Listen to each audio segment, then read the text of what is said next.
I'm going to make a confession today that I never thought I'd be able to do before. My husband and I have made so many mistakes in how we manage money together, but we've also learned a lot along the way. Today, I'm sharing our biggest mistakes and what helped us get a little bit better at managing money together as two wildly different people. I used to get really mad about the way that my husband liked to spend money. I'm always like, we don't need that. And if we don't need something, there's no reason we should ever get it, right? I am incredibly frugal at heart, if you can't already tell, but that can also make me a little bit stingy. No new clothes for you, no new tools for you. Could we find something else to use instead? Have we been to all the garage sales in town yet? Well, let me tell you, that didn't work out so well for our marriage. This caused a lot of fights and occasionally still does. It's hard for me to allow him to be a different person and have different spending habits. It's hard for me to let go of wanting to control every little bit of money so that we can save as much as humanly possible. I didn't really understand how he grew up and how that affects his spending habits. What really helped us in this department is learning to understand each other and why we spend money the way that we do. I am super future focused, so whatever is necessary, whatever sacrifices are necessary now, sign me up. And my husband likes to enjoy the moment and wants to have fun today. Neither of these are wrong, and this does bring balance to our relationship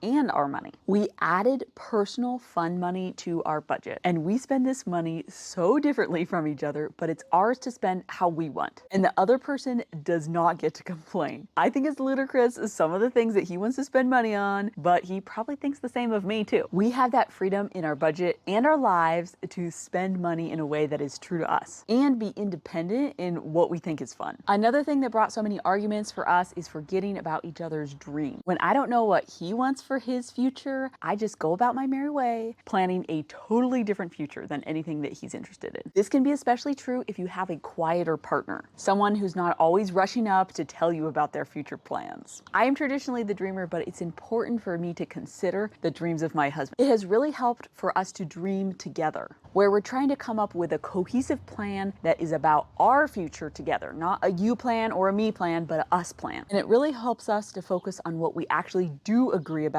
and what we actually both want. When we find that one thing that we can't agree on, we start working towards that. And when we accomplish that goal, then we move on to the next thing that we both agree on. We have to find that balance between me always wanting to save money and never spend on anything, and my husband wanting to have fun and go on fun trips. I do like going on trips too, but I can get really blindsided by work. It's also really easy for us to forget what we do have as a couple. So many people on social media look like they have it all together and they just plan perfectly together. Or people are telling us this is how you manage money as a couple. This is how it has to be.